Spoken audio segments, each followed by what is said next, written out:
look, we think that, as we see in the world, nearly every child who raises in a family which is not the one who actually brings that to the world is lived with more mental health problems, more self-issue problems, less ability to form any kind of connection. We think that it is true both for adoption and both for people who are being sold. We just think that the amount of children that will be sold and will be lived out of their family will be a lot greater in their life, and the amount of people who live a worse life is just greater. I'll have 3 points.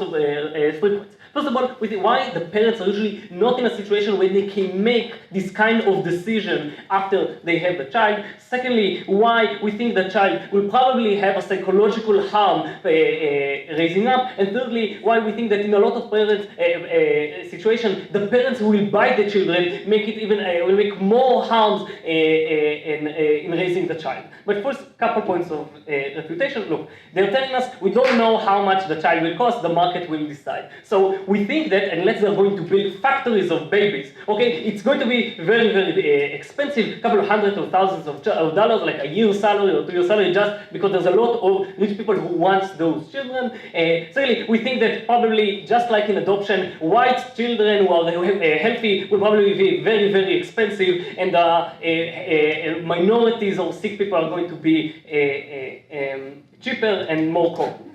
Secondly, we think they're telling us, look, now there's a lot of families who can't afford raising a child, and now they're limited. First of all, we are for any kind of child support, free pre-education or education in order to help those families. We think this is a different debate. Secondly, we think that every family that has a good reason to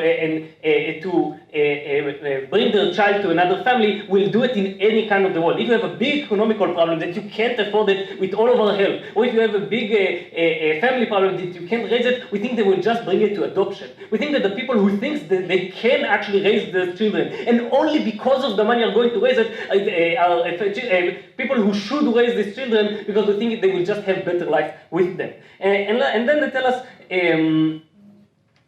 the rest will be integrated. Okay, so let's talk about the decision making. We think that parents, and specifically women, after having child, are in a very, very stressful situation. First of all, the physical and mental stress of the pregnancy and the birth. Secondly, just the hormones and the differences. Thirdly, there's a lot of pushes for a lot of them to sell these babies. If it's people who don't believe they can actually raise these children, if it's just people who works at selling children and getting a commission, and will just tell them they do not do it, bring them statistics, will make them do it, and pressure them to sell the children. We think that a lot of young or a lot of people in those situations will make the decision to sell their child. We just think that when you bring someone such a huge incentive, such a huge economical incentive in a very, very critical situation, it is very hard to make this kind of a complex decision. We think when you take off the economical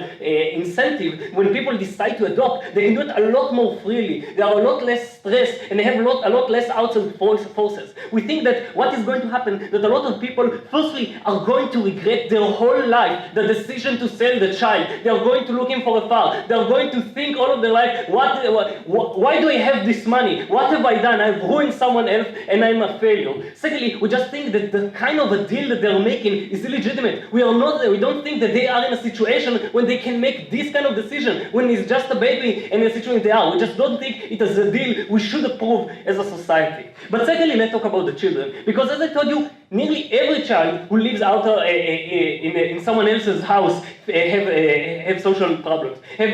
Thinks that he wasn't deserved, that people don't like him, it's harder for him to make connection. We think that it's happened anyway. But we just think that now it's even harder when you know that money is involved. Because think, if you are a small teenager, you're 12, and people you know that you are sold, okay?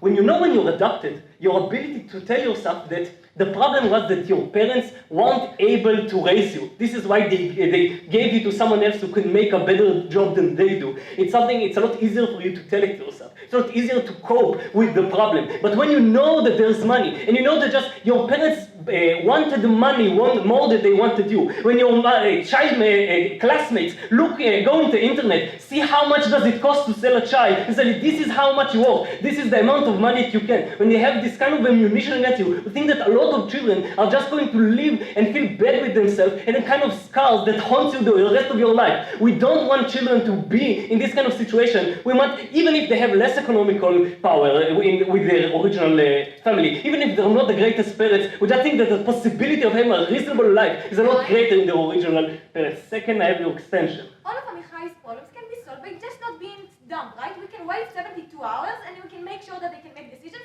as well as recommend the way you should tell your child to do it.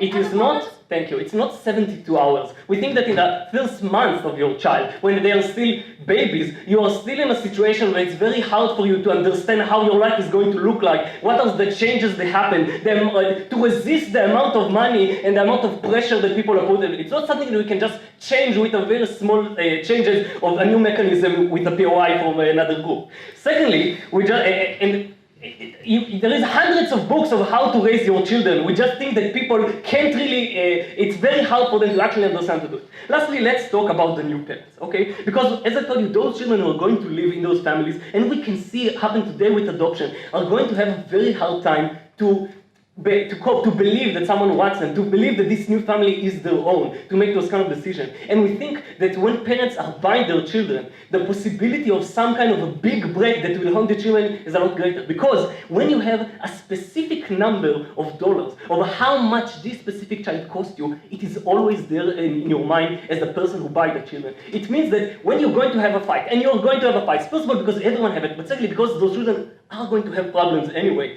The possibility that you will sleep and will be a lot more angry than you should have been because you see the house that you could have bought with the same money, because you see the dreams that you exchange for these children and you could never know, and because this is the market you put, it's harder for you to resist. And we think that it's enough that you will slit something, that the child will understand from it, that you regret the deal that you make. This is a kind of trauma that will haunt him forever. That any kind of connection they will want to make of love, of family, of friends, he will remember this moment when their parents said they regret they bought him. We think that in order to give more people better life, in order to make better, to have legitimate deals, and the rest of the things that I said, please oppose. Thank you very much.